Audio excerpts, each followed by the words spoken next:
So if you're a seller and you're moving out of state, if you're a buyer and you're buying for the first time, or if you're a buyer and you have a house to sell, we're gonna go over, is now the right time to sell your home? My name is Charles. We're doing a market update for May 2025. So looking at my stats and all my numbers, I'm looking at the new listings, I'm looking at how many homes are closing, we're looking at, of course, pricing, I'm looking at our inventory, days on market. All these things play a huge decision if you're gonna buy or sell. How are you gonna get the best deal? This is about your money. Now, there's a certain group of people you're gonna have to sell no matter what. You're being relocated. Maybe you got orders. We have Luke Air Force Base right down the road from us. If you have to move, you have to move.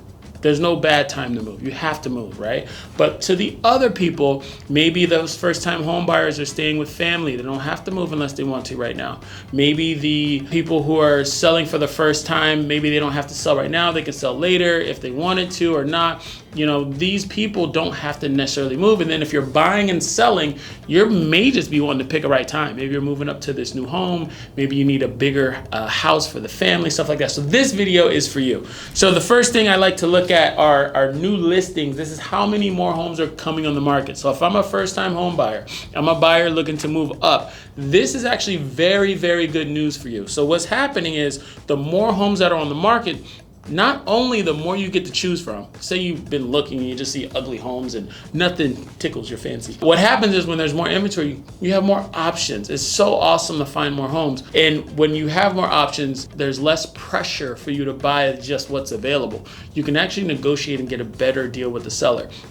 With that being said, on the other side for sellers, the more inventory, the more competition, the less your house stands out, because there's probably going to be another one coming right back on the market. So unless your house is unique or special that stands out, you just being on the market will not yield you a better price. So that's the bad thing about higher inventory. Now, something tied directly to new listings coming on the market, you're going to be looking at your months of supply. So months of supply is just a simple fancy term for how fast are the houses going, quite honestly. That's also tied with another metric we'll get into in a sec. But months of supply, right now we're up 50% from last year, which is astronomical. We're trying to say that word without being taken down from the internet, but it's an astronomical increase, 50%. We're 50% higher than last year. So what does that mean? That means the houses are going 50% slower than they were last year. That means they're selling not as fast, right? So if you're a seller,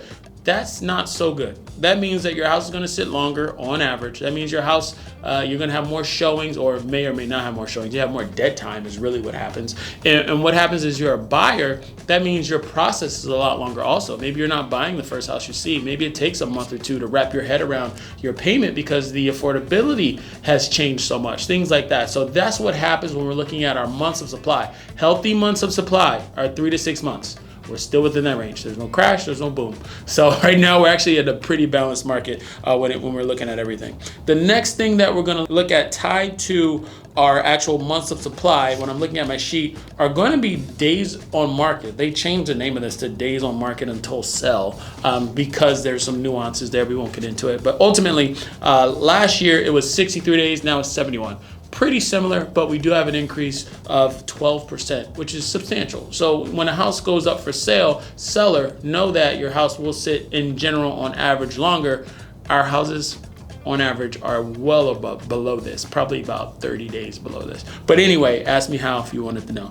But ultimately what's happening is our days on market are ticking up. Now, this is a new stat that I've never talked about before. If I'm looking at last month to this month, the homes are actually selling 10% slower based off of last month also. So when we're looking at month to month, we're starting to slow down, and typically this is the time where it actually speeds up, because when the summer happens, people are getting out of school. That's when families move the kids, when it's a lot easier, stuff like that. So very interesting to see this going up so much. Now, closed sales, pending sales, they're flipped. There's less homes going under contract, which makes sense. That's why the days on market are going up. That's why all these numbers are trending up. But our actual closed sales are up 5%. What? So this has been happening for almost a year now. And what I see is that before there were a lot more cancellations, there's a lot more people not negotiating. The seller would just say, we're not doing anything. There's another buyer right behind you. And then what happens is they cancel. So the pendings would go high, but then the closings wouldn't. because that month maybe the house didn't sell, and they wait for somebody else to come buy it, then they buy it. So what I'm seeing is that you have a more serious buyer, and really what this number is showing from what I'm seeing in the market, in the field, the actual what's happening with this number is that these sellers are more negotiable because they didn't have to be before. Again, we remember back in the day, there was a time where people they took iPhone pictures. Android, I guess they have a better camera. I hate to admit it. I'm an iPhone person, but I guess Android has a better camera. And they would take pictures with their phones, and yeah, they wouldn't fix anything. So this is actually really good for your buyers, especially if you're a first-time home buyer, simply because it's very scary when you're a first-time home buyer. So we have programs for that. If you have questions, let me know. There's nothing that could really suppress that stress because you've just never done it before. There's so many things that are welcome to home ownership, but we'll get into that in another video. All right, and the very last thing we're gonna talk about, this is probably weighs the most on both of buyers and sellers. When we're looking at being that first-time seller, we're looking at being that first-time buyer, obviously they're the exact opposite things. And what's happening is when you're looking at our median price for our sold home, we're actually down for, I think, the second month, and it's down 3%. That means if you bought a house last year and you sell it right now, you're probably going to be down. The money you paid your loan down probably won't be enough to cover it. All your equity, things like that, showing that for the first time in a very long time, we were actually down when it comes to our median price. Our average price is actually down more when you figure the numbers a different way.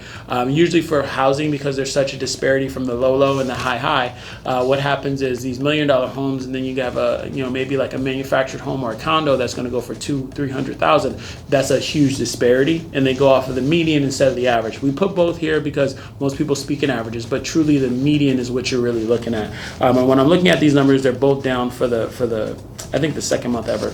Ultimately, when I say ever, I mean this year.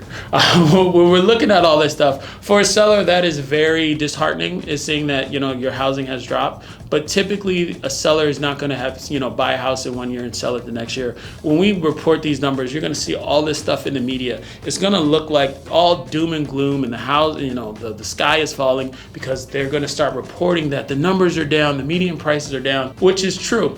But the thing is, even though the median price is down, you're talking about equity for most people. So instead of making $200,000, maybe you'll make $190,000. So in the grand scheme of things, it's not that big a deal, quite honestly. Not to say it's not important, but what's going to happen is if we keep trending the way we're going with the economy, and they do something with the rates, or if they do something with what's probably more likely to happen, quantitative easing, if they start printing money, more people are going to start buying and doing stuff, because a lot of people that are selling right now have to sell. They're paying off debt, they're starting to get underwater, and they have this big piggy bank sitting in their driveway, which is their home.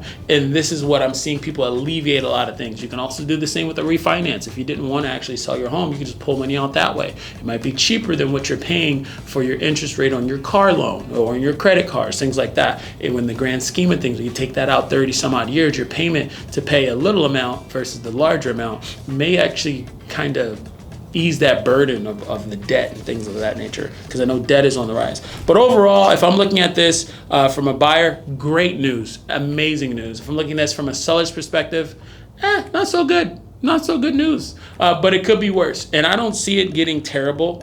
If I had the crystal ball and to make a prediction, I think we're going to be pretty steady going this route. We still have a lot of pent up demand. As of right now, there are so many more buyers that are just getting off the fence, and I can't tell you why. I think it's just been the rates have been the way they've been for so long. The president's been the president for a good amount of time. People are realizing now, like, look, this is where we're at. You're gonna do something or not. And I think a lot more people are opting to do something right now. So this has been our market update. And the very last thing I want to talk to you about is, if you're buying and selling, all of this stuff is a wash. If you're buying and selling, what are you doing? Why are you not selling and getting into the house you want already? No matter when you buy or when you sell, you're gonna be winning as a seller and losing as a buyer, or winning as a buyer and losing as a seller. You get the pick. So if you don't have the house you want, go get it. So my name is Charles, and I will catch you on the next one. We do this every month. Like, share, subscribe, click all the buttons and do all that stuff. It takes a little bit to get this studio set up and to make these videos. I'll talk to you soon. Bye.